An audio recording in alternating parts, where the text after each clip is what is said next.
All right, good evening, everyone. Welcome to the Stormwater Board meeting for the Town of Cedar Lake on September 22nd, 2020. If you please join me in reciting the Pledge of Allegiance. I pledge allegiance to the flag of the United States of America and to the republic for which it stands, one nation, under God, indivisible, with liberty and justice for all. All right, getting started. Let's go through roll call. You've got to read that opening statement up there. You got it. In accordance with the governor's executive order relating to COVID-19, we have arranged a live stream of tonight's meeting on hyperlink.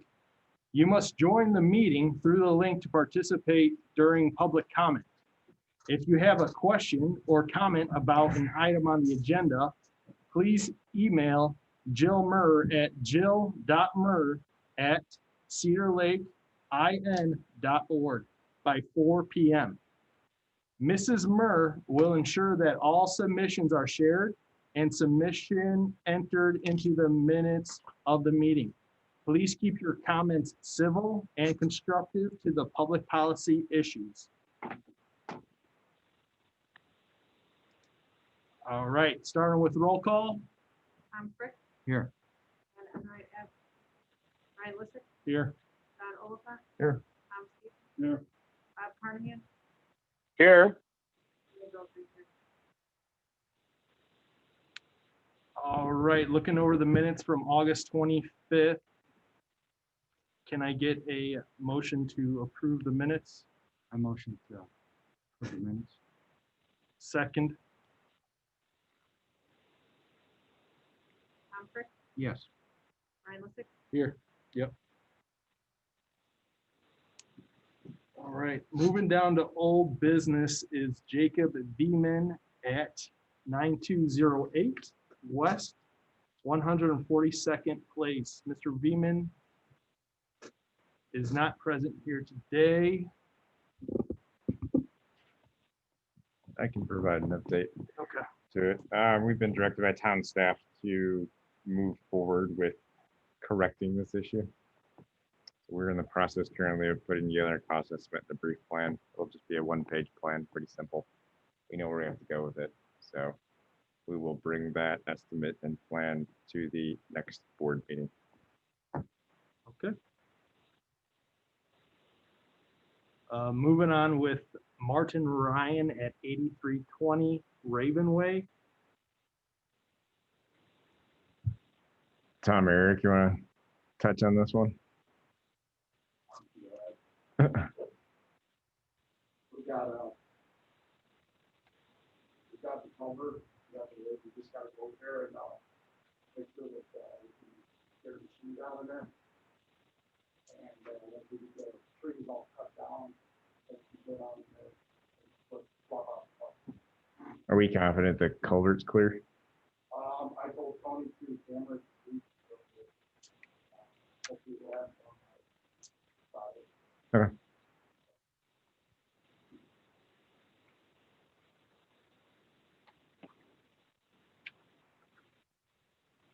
All right, do you think that will be done before the next meeting or probably after the next storm? Okay.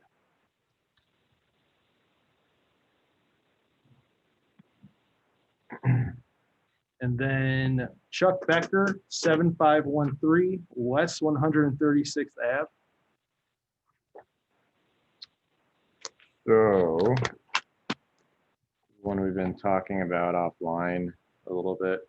It's up south of Cedar Point Park, west of the new Offshore Estates subdivision, kind of down in this low spot.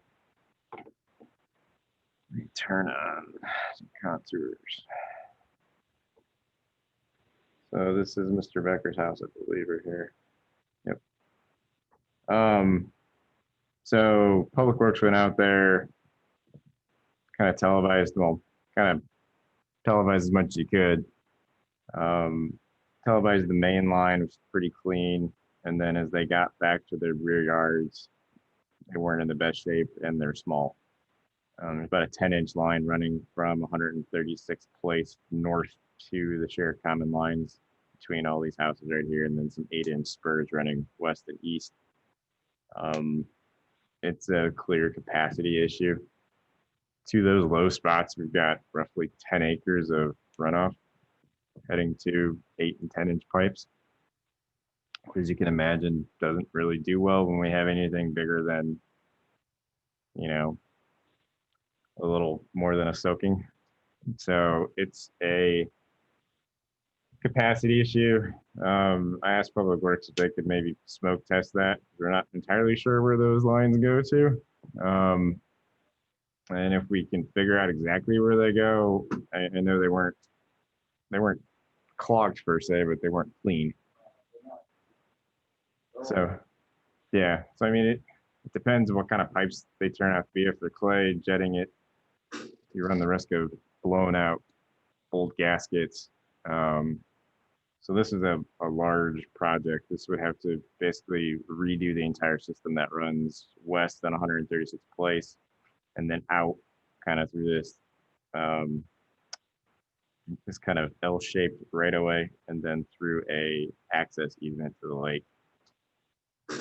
The real issue is that, I mean, it's a 21-inch pipe, which may do the job, but it's just such a pinch point in the rear yards as it comes up to 136. We would have to obviously increase that pipe size, and then we would have to capture the water on 136 before it reached this property. So we'd also have to run a pipe out to the street to pick that all up.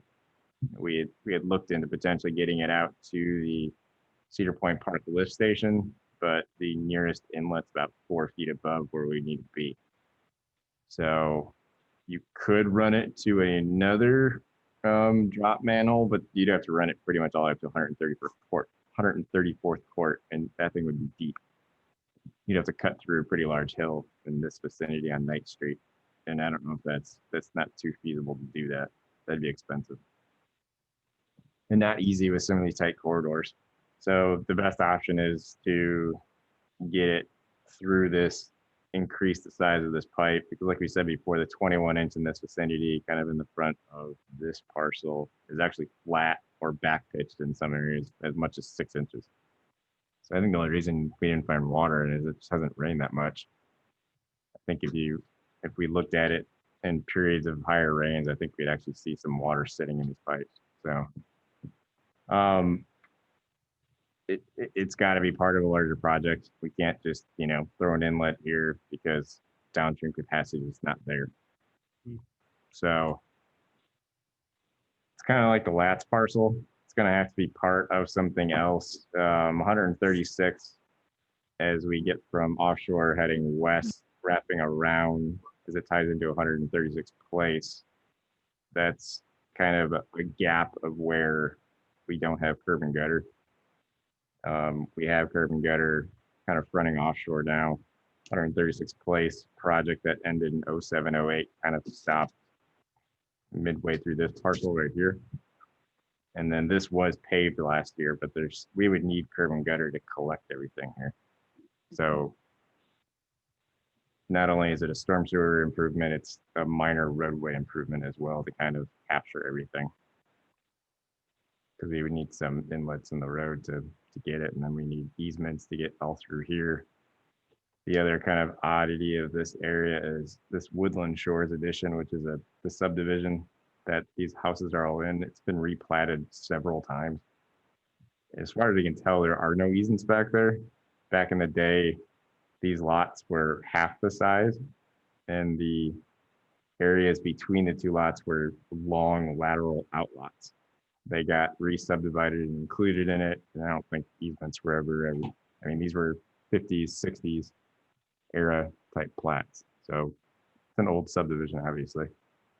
So in order to do any of that work, we would need easements from about, I think we said when we were talking that pre-meeting, about 10 parcels to really capture it, because not only is there water coming towards Mr. Becker, but there's also a large low spot to the east that also on the other side of this high point on 136th Place, it turns the water back down towards the low spot and then around.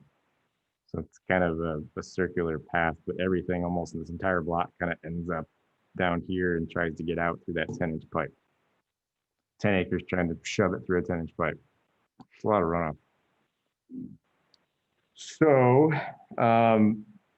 we can run the analysis to figure out what that has to be and get an estimate. But like I said, it's not going to be a one-off type lot project. It's going to have to be part of something a little bigger.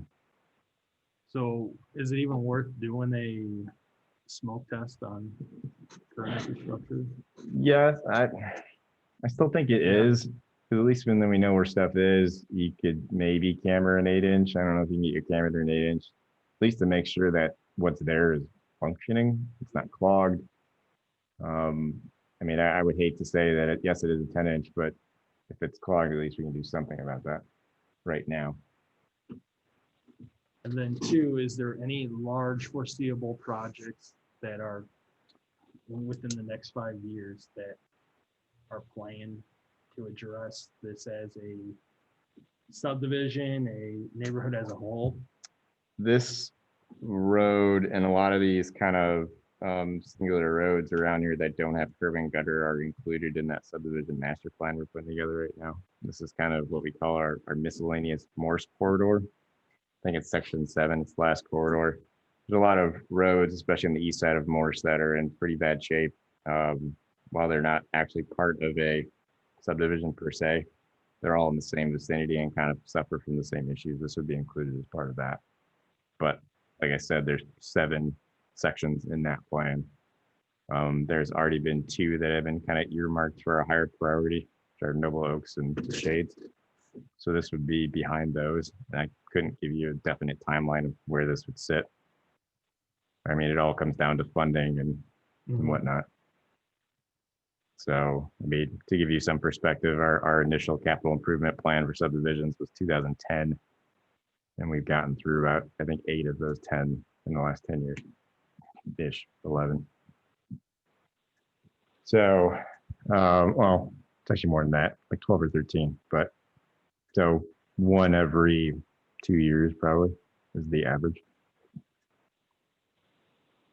So right now, I mean, pursuing with a smoke test is the only way to go about this, and then look to include this on larger plans as such. We will look at it a little closer.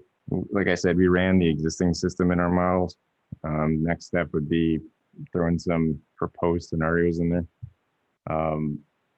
One scenario I want to look at is if we keep that 21-inch pipe with all of its kind of bellies and low spots in it, what does that do if we essentially extend that size downstream? Are we not getting the bang for our buck? Do we have to rip out that existing stretch within the road that we do have access to, or can we run off of it and see what we get? I don't want to put something back there. It's going to have a low level of protection, just kind of wasting your money at that point. It becomes a larger project if we have to replace the 21 from essentially this parcel all the way out to the lake. We can somehow utilize that, relay some pipe even, and make the inverts work because it's super flat. I mean, we're kind of cutting through a high spot here, and then we're dropping down, and it's shallow. So you can imagine it's flat even if we do pick it up to get those little spots out of it. So I don't know if it's salvageable or not. We would need to look at it a little bit better, a little closer. So that's what we'll do over the next month and see where it goes. We'll put a number to whatever we think is the best alternative and see where it goes. I mean, at least it helps more than one parcel, because I know we've heard about some residual flooding issues around here as well upstream. So it's not just helping one parcel, it is getting it, it's improving drainage for the entire subdivision. Whereas the last parcel was one parcel and it was a big project. This is a little different.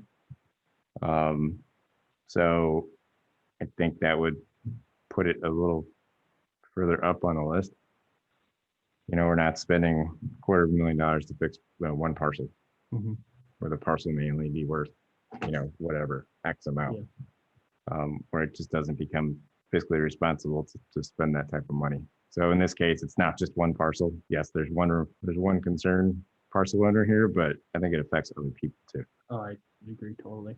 So that's why I think we'll still take it to a point where we get to an alternative that would best work. And then we'll take it from there, what kind of dollars we got. If we can tie it into maybe redoing the streets and putting curves out there and making it part of a larger project, then I mean, we'll see what numbers go and what kind of money we have available. Okay. Well, just putting curbs in will make a big difference, right? Yeah, I mean, curves will help. Yeah, but we have to get it.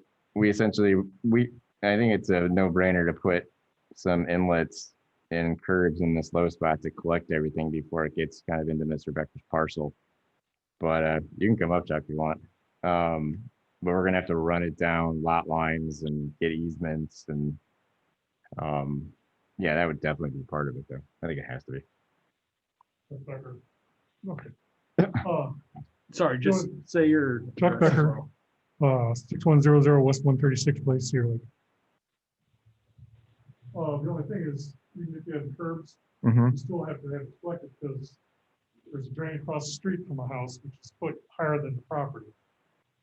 And it's like goes into a small 4-inch drain, cuts over across the road and a clay tile into the other drain, which is an 8-inch tile. It goes in, ties into 8-inch tile, runs directly underneath my driveway and underneath the house. We would cut it off. I mean, there's a lot of, that's one reason that I kind of want Eric to do some smoke tests. We need to know what's out there, either tie it in or take it out and cut it off. It's years ago. I've been dealing with this since '92. Mm-hmm. Bill Malabar smoke tested it, way back then. And every time I come up, I ask to do, they do it, they put the one drain in the yard, tied in the clay tile, and that was it. That's not gonna do Then the anything. next time, it's supposed to be a 16-inch tile instead of a 10-inch. Oh, I know. It was supposed to be a 16, and that's when I stopped McAllister. I'm like, well, what's going on? It's supposed to be a 16. They said they switched it. Well, I thought at that time they switched it to a 12. Nope. Because I'm like, how does 2 8s go into a? 2/8 going into 10 into 21. No, They said they couldn't handle it. That property couldn't handle it. you and I have talked about it. I don't know why they did that. But we're kind of dealing with what we got now. I mean, we need to know what's out there. And then last year, when they're going to do the street, I'm like, please, put some curbs, finish the curb work. Well, And curves time they always try to keep it cheap, alone right? weren't gonna do it. You need something to go with the curves and get it out and basically to 136 place. Now, part of it, like where the drain is in the person's backyard, it's right next door to, what is it? 7417 One. on 136 Yeah. Avenue. It's the A-frame next to her. To you? No, up the street next to that 74, there's a drain. Yeah, with carport. Mm-hmm. Now, that was a big low spot that used to flood all the time because originally they had a 4-inch tile. Mm-hmm. That's when they put the 8-inch tile running all the way down there. Now, is there any way you can tie it, because then it goes to the east a little bit and it ties into where those duplexes are. Yep. Well, yeah, I mean, we Catch know, all that water. yeah, this would all come into the system. Right, is there any way you can take all that water instead of shooting it down that 8-inch tile and using part of that capacity and shooting it across to go to that drain, the lift station? Is there a drain over there that can? We would have to check grades. I think that's going uphill right there. Because after 17, 7417, that's when it starts sloping down. Yeah. You could But actually. If you take it to the east, all the way up to the east, It it's depends. gonna collect all that water.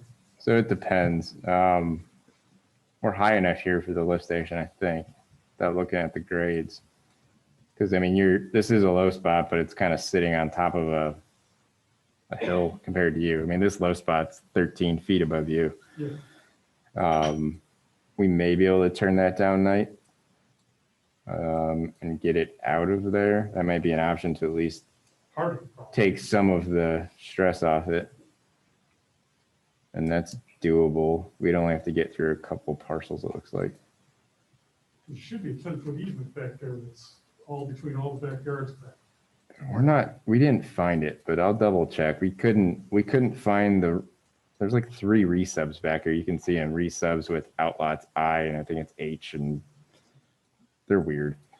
Yeah, I seen there was the original one. There's the original, One resub at the top part. which then there's a was part of it, bottom, And then the bottom. and then there's a resub. resub to collect everything, and it's weird how it was platted. It's not, I mean, it's normal for the area. To run it, the next lowest spot is right where the telephone pole is to the west of my property, right on the west property line. The only thing is you're gonna have to take the tree down. Yeah. Because that's the valley that always floods all the time. Well, I mean, this east area is like 4.5 acres. If we can get that out of there, that at least cuts the drainage to the tiles in your rear by half. We may still, I mean, that puts less stress on the 10-inch, put it that way. So, I mean, that's something we may be able to try. No, we'll look on that. I mean, I was just gonna take that into the system, but if we can maybe take that into, it depends. I mean, we need to look at it. I mean, we're tapping into a 12-inch, but it's serviced by a lift station, so. Because before, when we get the heavy rains, Mhm. we get a lot of the water across the street from me, the big empty lot. Well, Mhm. not empty lot no more, Buffalo property. Like this area up in here. That's that one, That where one. it comes from Oh, yeah. the street over. Yeah, that all comes It down. all ran, come across the rest, and then I get all that. Yeah, 135th place is kind of a ridge, a high point. Everything south of it comes towards you for the most part. And that's not something we can really No, stop. but I'm saying I get that additional. Oh, I water, know. too. That's included in that 10 acres. So, I mean, you've got essentially like 5-ish and change over here that come towards you, and then that 4.5 over here that gets towards you as well. That more gets to you because of its, access to that 8-inch tile. I don't think that actually gets to you by overland. I think it just sits in here because I Right, think 'cause it they've shoots had, down into yeah, the outlet, because you get the 2/8 wind. Yep. Into the 10. into the 10. And then it gives priority to the top, obviously, and the lowest one Yeah, just sits there and starts backing up. yeah. I mean, at that point, I mean, the 10-inch is fully surcharged, and it doesn't matter what's coming into it at that point. It's just gonna come up and just sit back there until that 10-inch catches up. So we'll look into that, see if we maybe can strip that off, and that'll help. That'll help the system as a whole, probably. At least, during certain events. I don't know, During the really all hard ones. hills, all that drain, I know, I've been there since 92, I've been there for the projects, I know where they all go to. You Yep. guys Need me to come after, I get home by 12:40 in the afternoon. I can meet you guys out there if you haven't, I know exactly where all that stuff goes. I got your number. Okay. So we'll have something next month, a better idea of what something might cost and where our next step may be. See where our budgets are at. I just hope it's not another 5 years. 'Cause I know.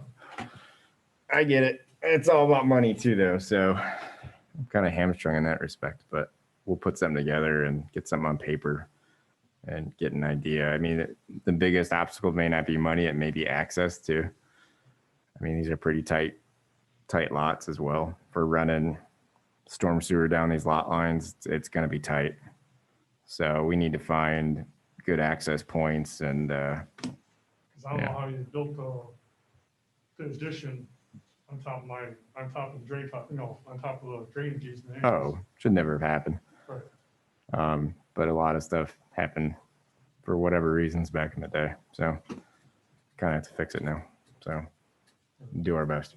So to reiterate, smoke tests should be proceeded as such, or? I think so. I think we need to know exactly where stuff is. I mean, even if we do go ahead and replace it, we need to get that stuff out of the ground. You can't leave it, especially old clay tile. It's, you know, if you do have something under your house, we'll have to flowable fill it too, probably. Because we don't want to leave that open, even if you cap it, because there's a chance that it cracks and that'll do bad things to your footings. Yeah, footing. Yeah. Parts already cracked in the wall. So we'd likely cap it on either and then flowable fill it and be done with it. The north side, I found out where that was. Yeah. But maybe, like I said, we need to know what else might be tied into that stuff. If people have tied in their footing tiles into it, or, you know, then that creates really large problems because then we can't cut them off necessarily, because then we're going to start screwing up people's subsurface drainage and who may not have issues now. And that could really mess up some of their stuff. So we need to know where that stuff is in order to either abandon it, get it out of there, maintain it. Yeah, so there's a couple subdivisions in. To the south of the house, it's tied into sewer, because as soon as that backs up right in the crawl space. Oh, I thought you were gonna say sanitary sewer for a second. You said sewer, I was like, oh, No. so, okay. And then when we get the heavy rains, the 7-inch, you know, Yeah, that's when it runs down the river, and then both crawl space vents blown out, it's waterfall going in there, and 3 sump pumps can't keep up with that. no, not meant to do that, so. But we'll better answer next month. All right. All right, thanks, Chuck. Thank you. Okay, moving on to new business. I think these both can be tied together. We have Nick Terry and Ron Costello over on Cary Street. So these are two failing, there's a large 36-inch HDPE kind of in this corridor. In the rear parts of Cary Street, basically on the western corporate limit and subdivision boundary. Known about these for a little while. I think what happened during construction, which is crazy to say because construction was 06, 07 probably. When they got installed, they didn't properly bed the pipes or have proper cover on them before they started running heavy equipment over the top of them and just crushed them. So we need camera data to figure out the limits of the issue so we can essentially put something together to put some quantities together to replace it. So, And I know the town's been working out on it. They've been doing different sides and just seeing what's salvageable and where Yeah. what needs to be replaced moving forward. So I mean, the good thing is it's flexible pipe. I don't think it's that deep. I mean, but it is a big pipe, so it's deep by nature because it's 3 feet tall, but at least it's quick to go in. We do have a 30-foot easement, I think, back there. So we should have enough area. The problem obviously could be fences in the easement, sheds. I don't know if there's really a whole lot of sheds back there per se. I think it's mainly fence lines. It's going to be something that we're going to have to contact all the homeowners. Technically, it would be their responsibility to move them and replace them since it's in an easement, but we'll cross that bridge when we get there. and this is a project that could be done during the winter too, possibly. You don't really want to be laying pipe on frozen ground Okay. because it can heave, and especially with a flexible pipe, I don't think you want to do that. Reinforced concrete, maybe something heavy and rigid, but you typically don't want to lay the stuff on frozen subbase. So we'll have an update next meeting as far as salvageable pipe and addressing what can be used and what cannot be used.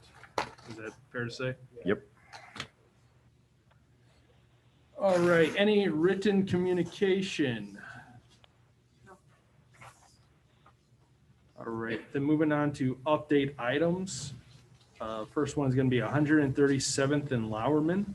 Again, part of that subdivision plan we're working on right now. I did see a 23, 25-page plan set that we have together for just a preliminary. Well, it's about 25% So that's kind of the limit we were tasked to put together for it so we can start utility coordination. So we have a plan together for 137th and Lowerman. Again, it matters if, you know, they have the money to do it. It's tied into a Birch Street system. Birch Street's just west. I'll pull it up really quick.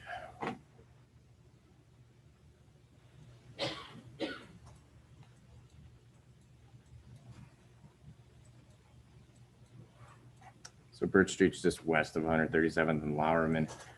This intersection is actually the southeast corner has been helped a little bit. The Cedar Lake Ministries actually installed a small drain tile here. I'm not sure where it goes, but it's going to drain the southeast corner of it. Obviously, we still have the problem at 137th and Lowerman, but this would all be tied into a storm sewer on Birch Street that would go south all the way down and tap into Sleepy Hollow here.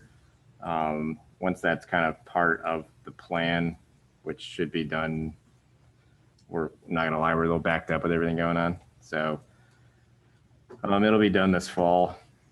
So, but that would tap into that. If the board or the town feels necessary to address 137th and Lowerman, we would have to construct this entire system. And we essentially do that as a separate project from Noble Oaks. It's kind of separate from Noble Oaks too, which is nice. So it can be done that way. It's not reliant on any other systems. It's kind of off by itself. It was added purposely for 137th and Lowerman because of this issue. So if we decide to take that to final design, we can do that on its own. So it's just a matter of once we put that together, if it becomes a super priority to get it in, but we'll discuss that when we're done, I guess. All right. Moving on to Robert Hopkins, 13137 Polk Street. And he hasn't been back since for about 3 months now. Yep. Public Works did some work out there, cleaning out some of the existing storm sewers. It hasn't rained a whole lot since we've done that, obviously, but I haven't heard from Mr. Hopkins. He has my phone number. He hasn't called. We said we meet him out there to kind of talk about his property, but I haven't heard anything in that time. All right. And then the Altops and Labella on Sherman Street update. Also part of that plan, we're doing Shades right now, which is their subdivision. Also can be a one-off, if you want to term it that way. It's a dead end street, but even if it's not,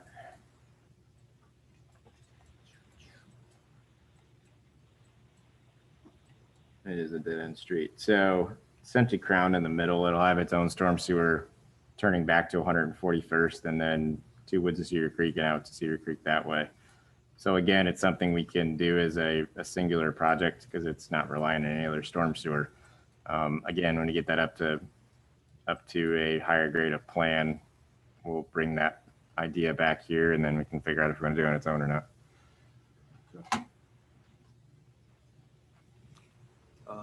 Moving on next to the Albanos, 12836 Hess Street.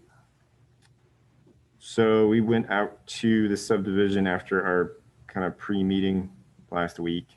Public Works has installed a lateral north of the Albanos in Monastery Woods north to an existing inlet behind Hess. That would be up here in this vicinity, I think. The Albanos are down here. So we actually looked, where are they? They're there. We actually went out there, specifically looked at the parcel. The parcel actually has pretty dang good fall across the rear part of the property. I didn't see an issue out there. It was dry. And the grass looked great. So I would hate to even touch it. The parcel to the north, with the inlet's right here, he's actually installed a kind of, I don't know, call it a French drain type system. I'm not sure if there's a pipe under it, but it's essentially a stone ditch line that runs all the way to the storm sewer, and it has pretty decent pitch on it as well. So I don't see the issue, to be honest with you. I don't know. they haven't been here in several months either. It looked pretty good to me. Obviously it's been dry, but I mean, the grass is flush and thick and wasn't spongy or wet or I don't know. There is another house going in here right now, that Accents building, and they do have a sump pump coming out pretty much midpoint of their lot. So I mean, we can keep an eye on that when that builds to see if it will go north, that drainage. We can keep an eye on it and see if we hear anything else. But for now, I don't want to get back there because it'll get messy. And I don't want to destroy her grass. It's nice if we don't have to. So maybe we can keep that as an update item, and I don't know how much rain we're going to get in the fall and see, you know, if it deteriorates at all, but right now it looks fine to me. So yeah, we can keep an eye on it. Tammy, do you have contact information for the Albanos? Reach out to them. Okay. All right. Moving on next to Elaine Edwards, 10535 West 129th Ave. So we received a legal opinion kind of based on the memo that we wrote, kind of considering this this drain waterway on 129th, just west of Glen Oaks here. It's essentially this stream right here. It is considered a mutual drain. So while we do not have an easement, or at least we don't think we have an easement, we do have jurisdictional access to maintain it if we see the need. So with that from David, we're going to essentially, I think, notify code enforcement to have them remove it. If they don't remove it, then we'll remove it for them. So that's kind of, we just got that legal opinion today. So that process will progress over the next couple of weeks, I imagine. So we'll have building department kind of get code enforcement on it and see how they respond to it. Okay. Good deal. Next up is Mark DeNick, 10813 West 134th Place. So we had met with the homeowner, the Knots, out there a couple weeks ago. Public Works is going to restore that ditch line. It is on their schedule. I can't give you a timeline on when they can get to it. It'll be this fall sometime, but it is on their schedule to restore that ditch line heading to the south into that existing drain under 135th Place. So the owner of the property has been notified of that, and we will reestablish that ditch line. That's the plan right now.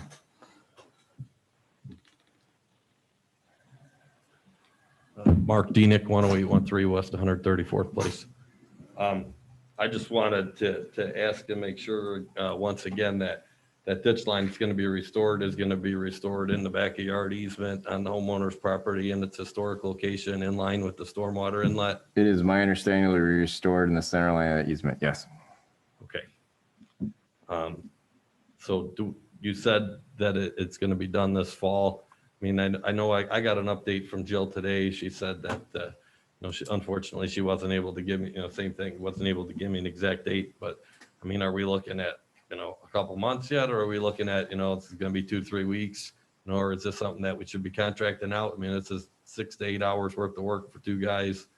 I mean, certainly we could squeeze this in between some of these. I mean, you guys are talking about these massive projects. I mean, this is really quick and easy. Well, Public Works is a busy operation. So like Sure. Jill said, I can't give you a time frame. It'll be this year is the plan. I mean, I we can't could tell you get when. Jim Bob with a small excavator out there. It was Public Works' desire to do the project on their own, so they're going to handle it. I just Right. can't tell you when. And Public Works is backed up with enough projects, trying to get them all in by the end of good weather here in Indiana. But I know that if you want to speak for yourselves, I know that this will be taken care of by the end of the year. All right. I guess guess that's good enough. I mean, obviously the sooner the better. I'm waiting on doing, yard work in my yard until my yard drains somewhere, because they ain't no use doing work in my yard if it's just gonna flood all my new grass. So obviously the sooner the better. Now, again, it's not a big project. Should be really easy to squeeze in, a day here or there in between, mobilizing for one of these big jobs. So. Yep. All right, I appreciate it. Thank you. Thank you. Public Works project update on Robin's Nest. I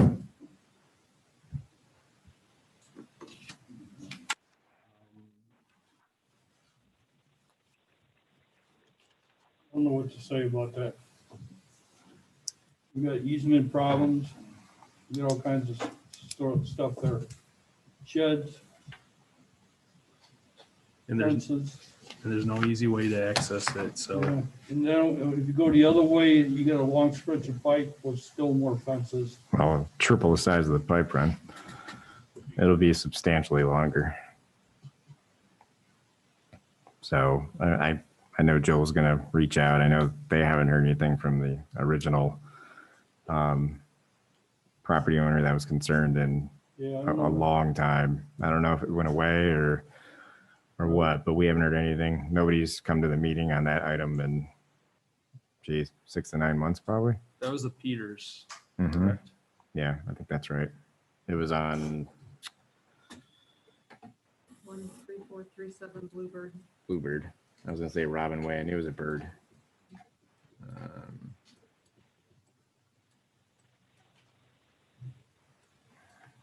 I believe it was summer. There you go. It was that one. So we either ran up and tied into this structure, which basically was, getting access from one unit, because we do have easements back there, or running it all the way north, all the way up to this structure. It's like I said, that would at least triple your pipe quantity. And you have to go through several more fences at that point as well. Yeah, we actually have an easement back through there. Yeah, we do. It's, In the rears, yeah. yeah, but it's just got fences and Yeah, I sheds think it's and piles 10 of foot on you. I think it's 20 feet firewood. wide. all kinds of stuff. So, yep. It's kind of on hold until we get answers to that. Okay. Moving on to public comment. Is there anything? Mark Denick, 10813 West 134th Place.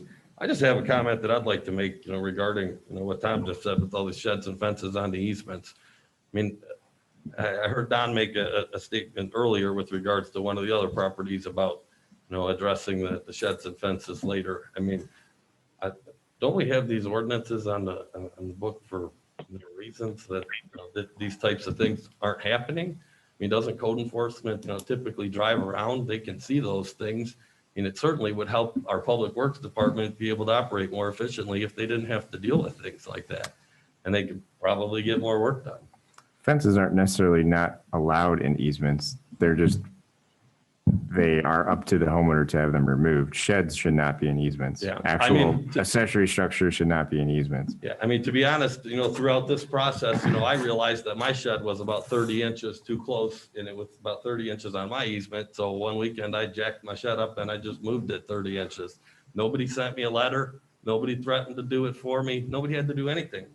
I'm a citizen of this town, and there's ordinances for a reason. I mean, we just give these people notices, or we push it out of the way with a bobcat. Yeah, but I you have to understand how many of these things go up on probably a daily basis. There's no way you can enforce that in some respects. You can start issuing red tags when you see it, but likely by the time you see it, it's I've been in seen there for code 6 months. enforcement drive through my neighborhood once a month. I mean, if they got out of the car, I mean, they could. The code enforcement doesn't look for problems. They go to specific areas where they're notified of issues. They're not a police officer looking in rear yard saying, oh, that fence is likely in X drainage easement. I mean, you just can't do that.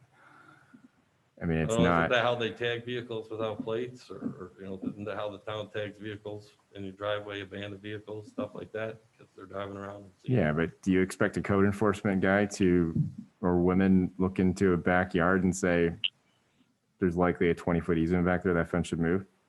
I mean, you know how many easements are in this town?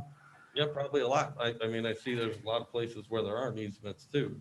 And we're talking about spending, dozens of thousands of dollars at a time to take care of some of these issues that are technically, private homeowner issues. I just think that, some of these things, should really be considered from a financial point of view. And they are. I've heard some of, That's part of the issue is we have limited resources and our code enforcement officer is only part-time. well, then that's probably something that maybe we can address as well. But that was just all I wanted to say is, it certainly would make these guys' job a little easier if they didn't have to go out there and deal with all of that stuff. So, and it's certainly not out of the realm of expectation of the homeowners to move it. I mean, we shouldn't have to. And it's have to addressed triple when these projects guys. dictate. So, Yeah. All right, thank you. Thank you. Anyone else? Yeah, I got a quick one. Dave Noah, 10805 West 134th Place. This is with Mark Dienick when he was up here talking. And you guys never really did answer the question. Why, I know you said that the town wants to do it, but why can they not hire somebody to dig that ditch? Because the town is evidently too busy. I know you say, well, it'll be done by the end of the year, but you can't guarantee it, can you? In the meantime, my backyard's still flooding. I mentioned that when I came in here the first time. Keep getting stuck every time it rains. I go out there to cut the grass. This is something that should have been done months ago. So my question then is, like I said, why can we not hire somebody in to do it? This was. It's on his dollar, right? This is not taxpayer money paying to do this? No, Public Works would be paying to do it. Why is taxpayers paying to dig out the ditch he filled in? Isn't that another issue? I agree with that. That's not right. Right. And Mark mentioned that last week at the end of the meeting, last month. As a taxpayer here in this town, I don't want to pay to dig his ditch out that he filled in. It's a valid point. That is a good point. And I thought we were gonna get a hold of him and tell him he had to restore that ditch. I didn't think the street department was gonna do it. That is the agreement that was made when Jill, your town administrator, and Tim Kubiak, your building administrator or director of operations, were out there. They said they would do it. That's a I think policy that's discussion. wrong. That's a policy discussion, Bob. If that's an issue, then we need to talk to the building department and change it. Mark Dienick, 108 went through West 134th Place. Yeah, I'd just like to know also, I've been asking a lot of questions and they haven't been getting answered. But, one of them that's come up now tonight is, I've been out there and met with the homeowner to discuss the restoration plan. Why was I not included in this? I'm the complainant. I'm the one who brought this up. Certainly I should be involved in the resolution. I mean, and again, to my neighbor's point that he just brought up, page 13 of the 2015 stormwater ordinance. This will now be the 6th time I have read this in front of you guys in the last 3 months. But it says that if the owner fails to correct the deficiencies within the allotted time period, the Cedar Lake Public Works Department may undertake the work and collect from the owner using lien rights. That seems to me that it's very clear who will be paying for this. So I'm not certain if there was any discussion that took place. It certainly wasn't on the record, and it certainly would be in violation of this ordinance. So I'm certain that this ordinance would supersede. Would that be correct? I don't think you're wrong. I mean, I don't want my taxes to pay for this either. I mean, otherwise, you guys can come regrade my ditch. I'm planning to regrade my ditch and I can't do it because my ditch doesn't flow anywhere. And in order to regrade my ditch, that falls under the expectations of, maintenance from the private homeowner. So if I'm expected to maintain mine, he should be expected to maintain his or pay to have it maintained. Or y'all can come and grade my ditch while you're out there, because I'll take that too. You can take the dirt out of his, put it in mine, grade it out nice. I mean, I don't care who does it. I mean, I'm certain that Tom and his guys will take care of it. You know, he seemed to have great understanding of the historical lay of the land where it's supposed to be. I actually think Public Works would probably do the best job, but you know, I just want it to be done, you know, timely. And, you know, I certainly think that we shouldn't just be footing the bill for this. You know, this should be taken care of, you know, legally. Thank you. Bob, I'll take that discussion back to Jill. All right, thank you. Like I said, it's a policy issue. It's kind of out of my hands. However you guys want to handle it, just as long as it gets done, whether you back bill the Mr. Knott for the initial fill operation. That's up to town council and Jill probably. I will include you on any discussion, Bob, that I have with her. All right.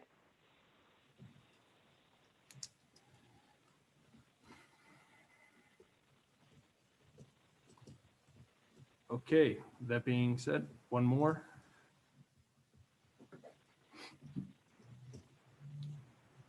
I feel like my name is squeaking wheel, but my name is Sue Pro. We're 15004 Cary Street in Lindsway. And I've been told that the water coming in is supposedly through the back door, which I have been reporting since March of 2018. But the issue with the drain water from our neighbor, you remember, this is how it was for over a year, that sunk our gate post until our hoses from irrigation were exposed. We couldn't get our gate even open, so we had FFC come out and raise the post once. My husband has moved the hardware twice on our new fence, and this is the solution that we got right now, and our gate post is still sinking and has to be raised. So it's still happening. There's an unbelievable amount of water during a normal rain that just comes out the downspouts. It's, you know, in the middle of the air. And I just learned the neighbor next door, which I'm always saying she's a nice lady. She all jumped all over my husband. Who put that on there? Well, he said, well, Diamond Peak did. And they did. I put the goalie thing on there to hold it because it kept flopping right back down. But we're taking the drain water from our neighbor that's higher. And I don't know what to say. So our contact, Todd Clevin, he no longer works for Diamond Peak. Okay. He was let go about 2.5 weeks ago. He is my contact typically at Diamond Peak. My next contact is the president, who isn't nearly as responsive as Todd was. I think you've had dealings with Scott. Yep. So yeah, I understood they just never got along. So he no longer works there. And we've been told from a development perspective to go through another developer to handle Diamond Peak issues now. Just kind of really complicates your issue. Yeah. So in terms of that fence, I don't know Scott as well because he's not normally on the development. He's the president. So he doesn't know these small issues like Todd did. He doesn't typically meet us out at places either. So I'm still working on it, but with Todd gone, that's going to slow it down tremendously because Schilling Development and Diamond Peak are connected Right. through family. Right. So we've been told to go through Schilling now for our development stuff now.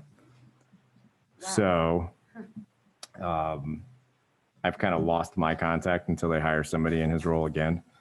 I don't know if they will or not, but we've been told to go through Schilling now. So kind of a quirky happening over the last couple of weeks. It was a surprise. So I'll do my best to keep reaching out to Scott and see if he's got anything to say about it.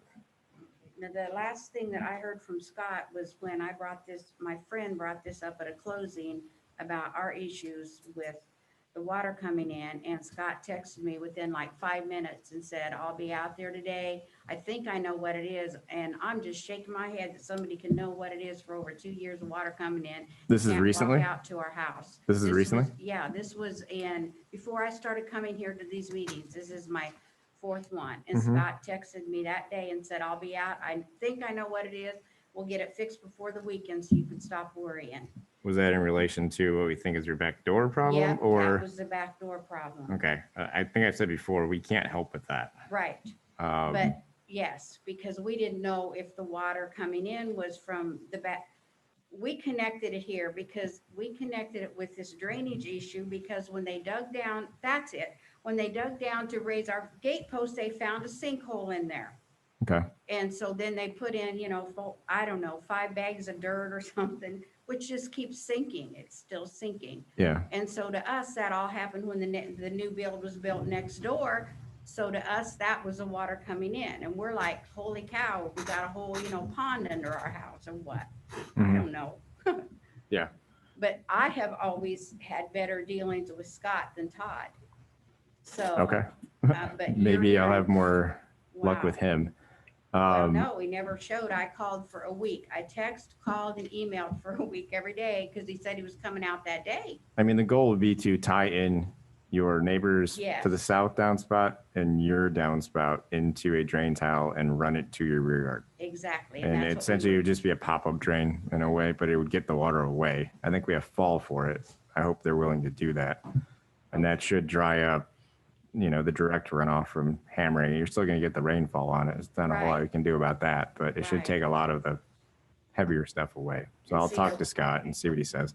Okay, that was originally what was going to be done. We Yeah. were told, because I was hollering because our whole fence post was exposed during the build. Yeah. And I'm freaking out and my husband's like, call him.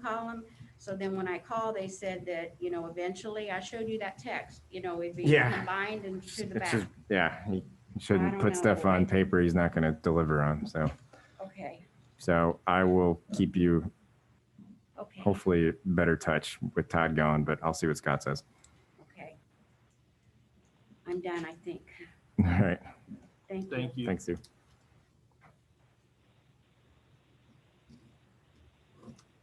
All right. If there's no further public comments, we'll adjourn the meeting. Do I hear a motion to second? Yeah, motion. You can just adjourn it. All right, just adjourn it.